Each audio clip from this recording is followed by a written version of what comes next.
Necəsiz? Bugün məndən çoxdandır istədiyiniz, gözlədiyiniz abituriyentlər məsləhət videosu gəlir.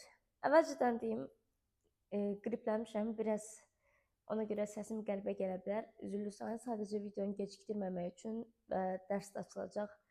Məlum, bayram artıq bitir, sonra çəkə bilməyəcəm. Bu səbəbdən bugün çəkmək məcburiyyətində idim ki, videonu sizə çatdırım. Məlum olduğu kimi, blok imtahanlarına cəmi 2 ay müddət qalıb. Bu 2 ay müddət ərzində nə edə bilərsiniz ki, yüksək bal yığasınız, məqsədinizə çatasınız? Bunun triklərini verəcəm sizə. Əvvəlcədən deyim ki, bu video amalı olmayanlar, az bal toplamaq istəyənlər ya da ay universitet olsun, hara girim, fərqi yoxdur məntiqində olan insanlar üçün deyil. Əgər belə fikirləşirsinizsə, indidən çıxış edə bilərsiniz videodan. Bu video ancaq amalı, məqsədi olan və onlar uğrunda savaşan insanlar üçündür ki, mən də sizə biraz da olsa kömək olmağa çalışıram. Bu yolu keçmiş biri olaraq. Deməli, başlayırıq. Sizin üçün bəzi notlar tutmuşam. Bu Temudan aldığım dəftərdə sifariş elədim. Gördüyünüz kimi istifadə edirəm. Çox mükəmməl. Neyse, ara yerdə Temu reklamı da elədim. Bu arada Temudan 30%lik kodum var. İlk sifarişi özəl. Kodu istifadə edərək ilk sifarişinizdə 30% indirim qazana bilərsiniz. Kodu aşağıya sabitləyəcəm. O kodu istifadə edərək 30% indirim qazana bilərsiniz. Həmçinin ilk sifarişi özəl 150 manatlıq kupon da verir ki, 150 manatlıq məhsulu pulsuz əldə edə bilirsiniz. İndi isə başlayaq məsləhətlərimə. Birincisi, bol təkrar testi. Baxın, 2 ay elə bir müddətdir ki, bu müddət ərzində insan doğrudan çox şey bacara bilər. Amma düzgün texnika ilə. Bu müddətdə daha çox kitab oxumaq yox, oxuduğunuz şeyləri artıq təkmilləşdirmək üçün testlər üzərində tətbiq eləməlisiniz. Bol-bol test işləyin. Baxın, məndən sizə məsləhət, bol-bol test işləyin. Hansı testi gördünüz, götürün işləyin. Avtobusda, müəllim yanında, nə bilim, qonaq gedirsiniz, yeməyi yediniz, orada uşaqlar bir-biri ilə oynayır. Siz də həmin vaxtda biraz vaxt tapdınız, oturun testinizi işləyin, toplunuzu işləyin. Ola bilər müəllimlər sizə ev tapşırığı kimi bunu verməsinlər və ya nə bilim həmin mövzunu indi təkrarlanmırsınız. Olsun, həmin mövzunu təkrarlanmırsınız, okey, amma o mövzuya gələcəksizdə təkrarda bir dəfə işləsəz, ikinci dəfə də təkrarda, yəni müəllim verəndə işləsəz, görün nə qədər qabağa düşmüş olacaqsınız. Baxın, bir də sizə ən böyük məsləhətim bundan ibarət ki, dostlarınız nə edir, nə eləmir, buna əsla fikir verməyin. Çünki hər insanın öyrənmə texnikası fərqlidir və hər insanın amalı, məqsədi ayrıdır. Bəzi insanlar həyatda ambisiyalı olurlar, bəzi insanlar isə xüsusi bir məqsəd üçün mübarizə aparmırlar. Əgər siz 4-cü qrupu seçmisinizsə və hədəfiniz doğrudan da tibb universitetidirsə, müalicə fakültəsi, yəni tibb fakültəsidirsə, o zaman siz başqalarını, hər birini rəqib kimi görməli. Baxın, bu sözümü yanlış anlamayın, amma demirəm, amma düşmənçilik edin. Amma hər birini rəqib kimi görməlisiniz. Düşünməlisiniz ki, mən nə etməliyəm ki, filan kəsdən daha çox bal yığım, hər kəsdən daha yaxşı olum. Niyə? O yeri ola bilər ki, bir balla qaçırdasınız, sizin yoldaşınızsa onda başınıza deyəcəksiniz ki, ay vaxtında mən niyə oxumadım, nə bilim, o filan şey eləyirdi, mənə də dedi, gəl oxuyaq ya da peşman şey filan şey. Bol-bol test işləyin. Məsələn, mən nə edirdim? Mən toplunu dəfələrlə işləmişdim. Doğrudan dəfələrlə. Məsələn, mama mənə deyirdi ki, həmişə sən ac qarnına oturub toplu işləyirsən.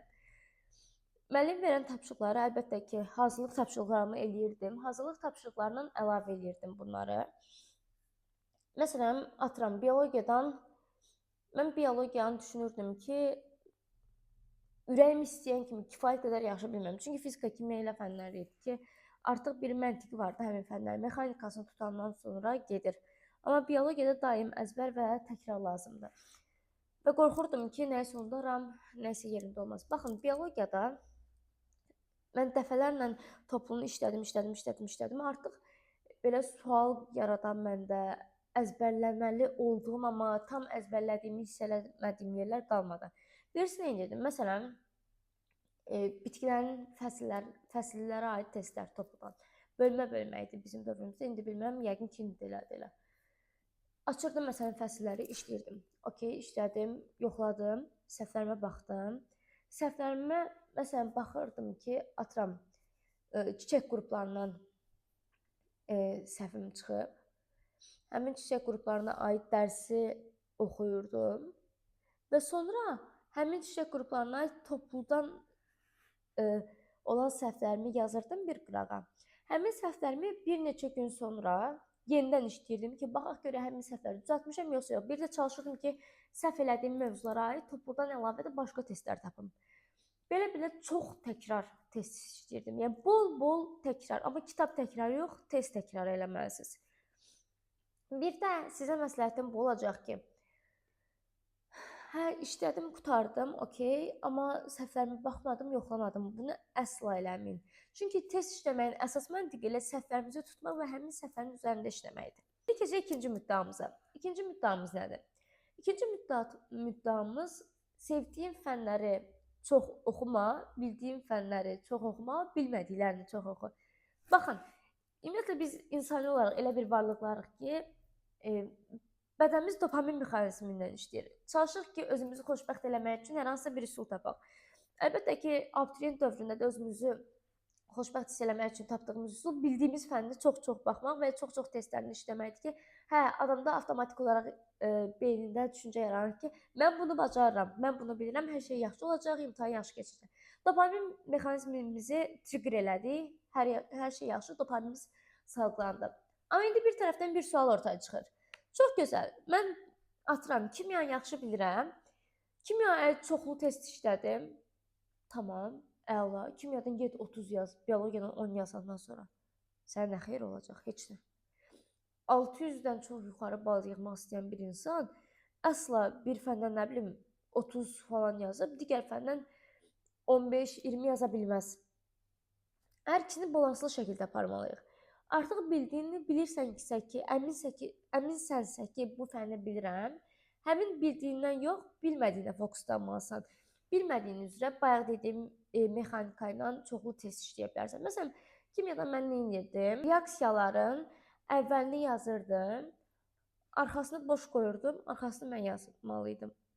Məsələn, atıramda CO2 plus H2O yoxdur, qalanını mən yazmalıydım. Belə məşq edirdim çoxlu-çoxlu. Bu testlərdən əlavə idi kimya üçün elədiyim. Mən nə edirik? Bildiyimizə yox, bilmədiyimizə fokuslanıb, bilmədiyimiz fənnin üzərində işləyirik.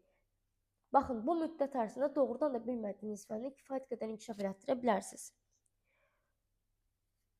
Keçirik üçüncü müddəamıza. Müəllim verən tapşırıqlar bir qırağa. Onları eləyirsiniz. Amma müəllim verənlərdən də əlavə özünüzə tasklar qoymalısınız. Baxın, belə düşünün də, siz hazırlığa gedirsiniz, repetitor yanında hazırlaşırsınız. Əksəriyyət onsuz da belə hazırlaşır. Çox tək-tük adamlar olar ki, repetitor yanına getmir bu dövrdə. Mən də əlbəttə ki, müəllimlərlə hazırlaşmışam. Nəysə, siz müəllim yanına gedirsiniz. Müəllim yanına gedəndə sizin yoldaşlarınız da sizdən eyni şeyləri oxuyur. Amma siz onlardan qabağa keçməlisiniz, siz onlardan daha çox bal yığmalısınız. Məqsədiniz bu deyil. Bu məqsədlə onda siz daha çox işləməlisiniz. Baxın, potensial deyə bir şey yoxdur. Yəni, müfhumi olaraq ola bilər. Atıram, bir insanın IQ level'ı sizdən daha yüksək olsun, ya da onun qavranma qabiliyyəti sizdən daha yüksək olsun. Amma bu o demək deyil ki, o yüksək bal yığacaq, siz daha aşağı bal yığacaqsınız. İnanın ki, məndən daha çox potensial olan, bəlkə də nə qədər gənc var idi, amma onlar prezidentə qayıcısı yox, mən prezidentə qayıcısı oldum. Niyə? Səbəbi bu idi ki, bilmədiklərimin üzərində çox işlədim və imtahan sistemini beynimə oturtmuşdum, o məqsədlə işləyirdim. Ona görə də müəllim verən tapşırıqlardan əlavə özünüzə tasklar qoyun. Çünki onu hamı eləyir. Siz hamıdan fərqlənməlisiniz axı. Məsələn, bayaq dediyim texnikanı buna tətbiq eləyə bilərsiniz. Müəllim verib atıram, nə olsun, fizikadan Newton qanunlarına aid topluda bölməni işləməyi verib. Siz də gedin, işləyin başqa bir bölməni, özünüzə ayrı bir task qoyun. Ya da fizikadan müəllim bunu verib, kimyadan götürün həmin gün başqa bir test işləyin, bilmədiyiniz yeri gücləndirin. Müəllim verənləri baxın, demirəm amma müəllim verənləri bir qırağa qoyun. Müəllim verənləri qüsursuz tamamlayın. Daha sonra öz tasklarınızı yerinə yetirin. Yəni bol-bol test. Bir də fənlərin dinamikaları olurdu. Həmin dinamikalarda illər üzrə düşmüş testlər verilirdi. Həmin dinamikalarda əldə edib onlardan da çoxlu test işləyə bilərsiniz. Çünki bir növ köhnə illərdən də olsa belə onlar yenə qəbula düşüb və TQDK əvvəlki, indiki deyim, eyni məntiqlə suallar yazır, nə qədər dəyişsə də. Yəni köhnə suallarda işləməyiniz sizə heç bir ziyan gətirməyəcək, fayda gətirəcək. Çünki din məntiqini tutacaqsınız və bir tərəfdən də təkrar eləmiş olursunuz zaten. Ona görə nə edirik? Müəllim verən tapşırıqlardan əlavə öz qoyduğumuz tapşırıqları da qüsursuz tamamlayırıq. Keçirik 4-cü müddəaya, yoxsa 5 idimi? Nəsə, mən qarışdırdım. Siz alda yazarsınız, səhv də dedimsə, üzülürsən. Bundan sonra müddəaları saymayacağım bir şey. Aha. Digər müddəamız budur ki, özünə ya task qoy, ya da saatla işlə. Task qoy ya da saatla işlə nə deməkdir? Bunun mənası o anlama gəlir ki, məsələn, özünüzə vaxt qoyursunuzsa, vaxt qoyun ki, 2 saat bugün filan şeylə məşğul olacağam. Həmin 2 saatı oturursunuz, eləyirsiniz, bitirirsiniz nəysə. Bir də bu cür özünüzə məqsəd qoya bilərsiniz, hədəf qoya bilərsiniz ki, mən bugün bu bölməni oxuyacağam ya da bu bölməni təkrarlayacağam. Task olaraq bir hədəf qoymaq olar, bir də vaxt olaraq hədəf qoymaq olar. Bu çox individual olaraq dəyişən bir şeydir. Çünki bəziləri vaxtla bir şey eləməyi xoşlayırlar, bəziləri isə hə mən bu bölməni də bitirdim. Falan şeydə aradan çıxdı məntiqindədirlər. Mən məsələn özümə tasklar qoyurdum, vaxt qoymurdum. Çünki mən düşünürdüm ki, məsələn 5 saat qoyanda hə eyni şeyi 2 saat eləyə biləcəyim bir şeyi 5 saata da yayaraq eləyə bilirdim mən. Ona görə özümə əsla vaxt qoymurdum. Nə olsun 5 saatı dolu-dolu keçirdirdim də. Qarşıma qoyduğum şeyi də eləyirdim, amma eyni vaxtda abituriyentlik vaxtının da düzgün nizamlanması olduğundan mən taskla qoyurdum özümə və bu məndə işə yarayırdı. İndi siz baxmalısınız ki, sizdə necə işə yarayacaq, hansı siz üçün daha sərfəlidir. Keçirik 5-ci müddəaya. Ya da 6 da ola bilər.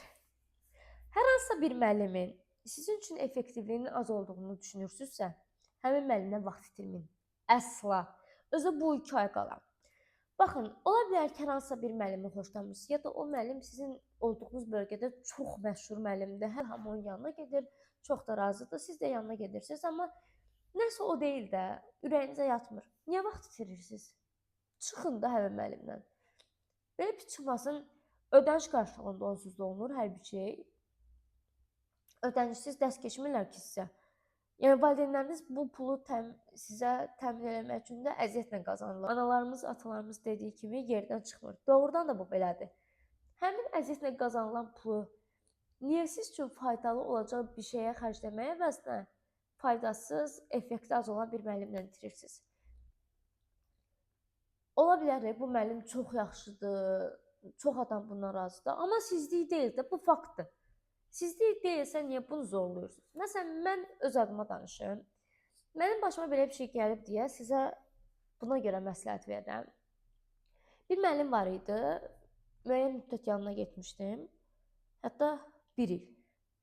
Daha sonra elə oldu ki, mən bir məsələnin müəllim deyəsən 2 həll yolunu demişdi. Mən də 3-cüsünü soruşdum ki, bu yolla da eləyə bilərik bunu.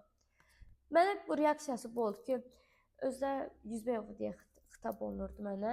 Yüzbəyova, sən bunu bilirsən də, məndən nəyi soruşursan, falan şey peşman şey. Mən dedim ki, açıq sual olanda mən bunu yazsam, səhv üsulla yazsam onda çıx qoyacaqlar axı, balımdan gedəcək.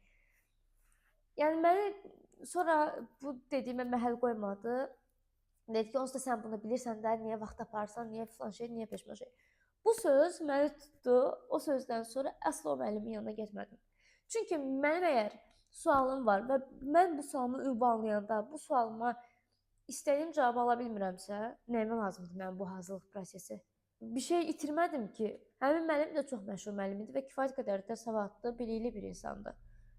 Amma o şey mənə uyğun olmadığı üçün, mənim xarakterimə, mənim belə deyim də, öyrənmə tərtibimə uyğun olmadığı üçün vaxt itirmədim.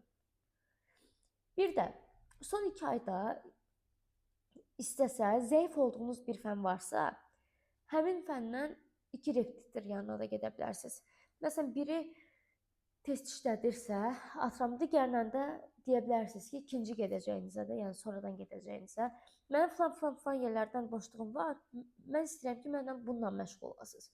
Həmin boşluqlarınızı da onunla doldura bilərsiniz. Yəni, bu da bir üsuldur. Mənim ətrafımda da eləyənlər olub. Bunu kifayət qədər də effektli. Keçdik bir digər müddəaya. 2 ay gəzməmək, kef eləməmək sizin həyatınızdan böyük bir şey çalmır. Amma 2 ay gəzib, kef eləyib, imtahan oxumamaqsa sizin həyatınızda çox böyük bir iz qoyur. İndi baxın görüm hansını üstün tutursunuz. Kef eləyib az bal yığmağı, yoxsa bir müddət əziyyət çəkib çox bal yığmağı? Gələcək peşənizə sahib olmağı hansını üstün tutacaqsınız? Belə deyim, bu o demək deyil ki, siz ümumiyyətlə asosial olmalısınız, heç nə etməməlisiniz, ancaq evdə oturmalısınız, dərs. Mən istədiyim əsla bu deyil. Məsələn, mən nə edirdim? Mən əvvəldən də valideynlərim mənə harasa getməyi təklif eləyəndə ürəyim istədiyim yerə gedirdim, istəmirdimsə də deyirdim, amma mən getməyəcəm və ya getmirdim. Okay, ürəyim istədiyim bir yer olanda həmin bu müddətdə də gedirdim. Məsələn, rayona gedirdik gəzməyə. Rayona getdiyimiz müddətdə mən yolda topludan test yazırdım ya da biologiyadan nəsə oxuyurdum. Yəni vaxtımı səmərəsiz dəyərləndirmirəm ki, faydalı istifadə edirəm. Sonra da gedirdim 1-2 saatda, gəzirdik, əylənirdik, arasa gedirdik və s. Ara yerdə mən məsələn gəzmək müddətimi bitirmişəmsə beynimdə ya da məni artıq təmin eləyibsə bu, o potensialıma çatmışamsa, gedirdim yenə test işləyirdim, toplayırdım. Qaydan başda yenə öz dərslərimi oxuyurdum. Yəni harasa getməyiniz o demək deyil ki, siz nədənsə məhrum olacaqsınız ya da imtahana kəsiləcəksiniz. Bu mənayı heç vaxt kəsb eləmir. Unutmayın. Ya da məsələn qonaq gedirdik. Mən həmişə toplumla gəzirdim. Okay, biraz söhbət elədik, yemək yedik. Azərbaycan qonaqlıqlarının əsas məsələsi böyük yemək süfrələri. Okay, yeməklər yeyildi və s. və ilaxır. Söhbəti keçdilər. Mən həmin müddətdə otururdum bir qıraqda, mənə lazım olanları eləyirdim. Bunu siz də həyatınızda tətbiq edə bilərsiniz. Keçdik bir digər müddəaya və ən əsas müddəalardan birinə. Onu da bildiririm ki, bundan sonra deyəcəyim müddəa ən belə triki olanıdır. Baxın, ikinci şans var deyərək özünüzü aldatmayın. Elə bir mindsetdə olun ki, ancaq bu imtahan var, bir şansınız var. Çünki insan özünü kökləyəndə ki, hə ikinci şans da var da, bu olmadı, onu eləyərəm, nə olacaq, birinci şansdan az yığsam nə olacaq? Bunu düşünən insanlar heç vaxt ikinci şansda da belə ahım şahım vahım ballarını qaldırmırlar. 5-10 bal olar ya olmaz, hətta əksəriyyəti düşürürlər. Çünki artıq insan bir doyma limiti olur da, deyir ki, bəs sizə day bezdim. Niyə uzadırsınız? Oturun birinci şansdan, verin qutarsın. Düzdür, bizim dövrümüzdə ancaq bir şans olmuşdu, Covid müddətinə düşdüyü üçün. İkinci şans ümumiyyətlə olmamışdı, amma siz yəni ikinci şansın varlığını unudun. Ancaq birinci imtahana köklənin və birinci imtahan üçün əlinizdən gələni eləyin. Çünki insan elə mindsetdə olanda ki, hə ikinci imtahanda var, mən bunu həll eləyərəm, onda istədiyi kimi effektiv çalışa bilmir və hədəfini düzgün qoymuş olmur. İsə keçirik mənim imtahana hazırlıq müddətimdə mənim üçün ən önəmli olanlardan birinə. Bu nədir? Özümə imtahan mühiti yaradırdım. Sən də özünə imtahan mühiti yarad. Necə? Belə deyim də, hekayəni başdan danışaq. Biz Covid vaxtına tuş gəlmişdik, bayaq da bildirdiyim kimi. Həmin vaxtda əlbəttə ki, maska ilə oturmalıydıq. Mən nə edirdim? Geyinəcəyim paltarları əvvəlcədən seçmişdim ki, çox rahat paltarlar olmalıdır. Falan şey geyinəcəm. Okay, bunlar hazırdır. Həmin paltarları geyinirdim.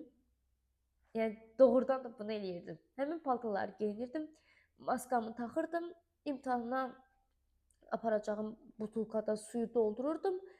Özümə, məsələn, kursların sınaqları olurdu da, ya da testləri, yox, sınaq testləri, hə. 3 fən bir yerdə olan, onlardan çıxartdırırdım ya da birlik tim var idi bizim dövrümüzdə. Orada nümunə sınaqlar paylaşırdılar, onlardan da çıxarırdım, baxırdım da. Götürürdüm onları, bir də cavab kartı çıxartdırmışdım özümə. Cavab kartını da götürürdüm, otururdum bir qıraqda, heç kimlə yanıma qoymurdum, yəni bayağı da vaxtla. Başlayırdım testləri şap başarıb işləməyə. Maskanı da taxırdım, otururdum, başlayırdım işləməyə. İmtahan vaxtı da getdi 3 saat. Okay, getdi. Vaxtıma baxırdım. Mən birinci konu nə vaxt qurtardım? Mən tez-tez işləyirdim testləri. Daha sonra çox yoxlayırdım. Məncə bu arada ən optimal üsul odur. Çünki nə qədər insan testi çox düşünərək də işləsə, yenə də orada xırda bir mexaniki səhv ola bilər. Mən məsələn tez-tez işləyib yoxlayanda 2 imtahanda da, buraxılışda da, qəbulda da ümumi 4-5 səhvimi düzəltmişəmdir. Baxdım ki, məsələn, həmin vaxtda mən bir dəfə bütün fənləri işləyib qurtarmağa nə qədər vaxtım getdi. Aha, buna baxandan sonra nə edirdim? Gedirdim, artıq bəzi fənlərdən qalan suallarım olurdu. Hə, bir də o yadımdan çıxdı. Hər hansısa bir sualın üzərində ilişib qalmayın. Məsələn, gördünüzsə ki, bir dəfə elədiniz, alınmadı. İkinci dəfə nə edəsə mexaniki bir səhv elədiyinizi düşünürsünüzsə, ikinci dəfə də şansınızı sınayın. Olmazsa keçin o sualı. Düzdür, bunu çox adam deyir. Amma demək olar ki, çox tələbə bunu tətbiq eləmir, abituriyent tətbiq eləmir. Amma bu texnikanı tətbiq edin, çünki çox vaxt gedir bir sualın üzərində ilişib qalanda. Nəsə, sonra ikinci dəfə qaydanda mən başlayacağım həmin o kuruqladığım eləyə bilmədiklərimi eləməyə. Həmin o eləyə bilmədiklərimi eləyəndən sonra da, məsələn, atıram fizikanı eləyirəm. Fizikadan eləyə bilmədiklərimi elədim, sonra bir dəfə yoxladım fizikanı. Kimyanı elədim, nə bilim, biologiyanı elədim. Bu randomdur da. Eləyə bilmədiklərimi elədim, yoxladım bir dəfə. Okay. Bir dəfə də yoxlayırdım. Ondan sonra isə artıq əmin olandan sonra əksəriyyətin cavabını, hamısının cavabını tapandan sonra, yerində quraşdırandan sonra başlayırdım cavab kartına köçürdəndə, yenə cavab kartına köçürdə həmin sualları yoxlamağa ki, hə, burada buydu. Biraz belə əvvəl səhv elədiyim, sonra düz elədiyimi bir də işləyirdim ki, birdən yenə səhv eləyərəm, yenə nəyisə olar. Həmin onu da həll eləyirdim. Elə köçürdürdüm cavab kartına. Baxın, 1 saat qala, 2 saatın tamamında mütləq başlayın cavab kartına bu dediyim texnika ilə köçürtməyə. Çünki yarım saat qalanda adam çox stres olur. Deyir ki, birdən çatdırmaram. Rahat 1 saatınız var da. Mən deyəm ki, yoxlaya, köçürdün cavab kartına. Sonra situasiyalarda yazırdım belə tamına qurtarırdım həmişə imtahanı. Bunlar da elədikcə saata baxırdım ki, hər əsədə nə qədər vaxtım getdi, bir dəfədə nə qədər qurtardım, 2 dəfədə, 3 dəfədə. Çünki mən bir dəfə işləyib qurtaranda artıq məndə arxayınlıq yaranır ki, okey, rahat ol Aytac, 40 dəqiqə sən hamısını işlədin, qurtardın, maksimum təkrara nə qədər vaxtın gedə bilər. Çatdırmasam belə, orada çox çətin suallar olsa belə, nə bilim, 1 saat 20 dəqiqə geçsin falan, orada özümə hesab kitab eləyirdim. Hətta bir dəfə bilirsiniz nə olmuşdu? Su içirdim. Həmin bu özümə simulyasiya imtahanları eləyən vaxtı. Su içirdim, elə oldu ki, su dağıldı stolun üstünə, cavab kitabçamın üstünə gəlirdi. Mən başladım ağlamağa, kriz keçirtməyə ki, mən orada da belə olsa nə olacaq, mən neyniyəcəm, mən flash evdən peşmaşayım. Nəsə, mənə dedi ki, stolun üstünə qoymarsan da stolun altına qoyarsan. Ondan sonra rahatladım. Bir neçə dəfə də stolun altına qoya işlədim. Yəni, mən bayağı kafayı takmışdım. Amma peşmanam mı? Peşman deyiləm. Çünki istədiyim yeri qazandım. Hətta mən ingilis sektoru seçəcəyimi düşünmürdüm. Yəni, çox da əmin deyildim də həmin vaxtda. Çünki gördüm ki, balı çox yüksək idi. O balı yığa bilmərəm deyə düşünürdüm. Yığa bilmərəm deyə yox. Deyirdim ki, hədəfini ingilis sektor qoymada sırf. Çünki 650-dən keçərdim, okey. Amma bizim ildə deyəsən, bizdən qabaqki il deyəsən keçid 666 idi. Fikirləşirdim birdən 650 falan yığaram, 660-a keçmərəm falan fistan. Neysə, nə bilim, ingilis sektoru qazandım, prezident qaysisi oldum. Heç birindən peşman deyiləm, yəni elədiklərimin. Mənə verilən vaxtı və imkanları maksimum dəyərləndirdim. Belə, mənim sizə məsləhətlərim bu qədər. Əgər hər hansısa bir sualınız, iradınız, təklifiniz varsa aşağı yaza bilərsiniz. Amma əlbəttə ki, hörmət çərçivəsində. Abituriyentlərin suallarını isə həvəslə cavablayacağam. Maksimum sizə yardımcı olmağa çalışacağam. Bu arada indi məndən sonra sizə qrup yoldaşımda öz texnikalarını, fikirlərini bölüşəcək. Bir-birimizdən xəbərsiz videolar çəkmişik ki, fərqli texnikalar olsun və insanları belə deyək də düzgün yönləndirək. Ona görə də ola bilər ki, təkrar şeylər olsun. Onu deyəcəyinə, mən deyəcəklər deyə hər iki xəbərim yoxdur. Video editləyəndə görəcəm ki, nə deyib. Sizə görə təşəkkür edirəm. Çox sağ olun. Dərdlərimi bəyəndinizsə, bu kanalın sizə yararlı olacağını düşünürsünüzsə, videonu bəyənməyi, aşağıda komment yazmağı, abunə olmağı, həmçinin Instagram kanalıma da abunə olmağı unutmayın. Niyə? Çünki orada daha aktivəm və gündəlik sizlə daha çox interakt ola bilərik, əlaqədə ola bilərik. İndi biri yazacaq ki, niyə ingilis dilində danışırsan? Nədir bir dənə söz həmin an ağlıma gəlmədi deyə. Hər nəysə, daha çox günlük həyatımı paylaşdığım üçün orada daha çox məni görə bilərsiniz. Belə, sağ olun, salamat qalın. Ümid edirəm ki, bizim dediklərimiz sizin həyatınıza, abituriyentlik dönəminizə hər hansısa bir müsbət nəticə verəcək. Sağ olun.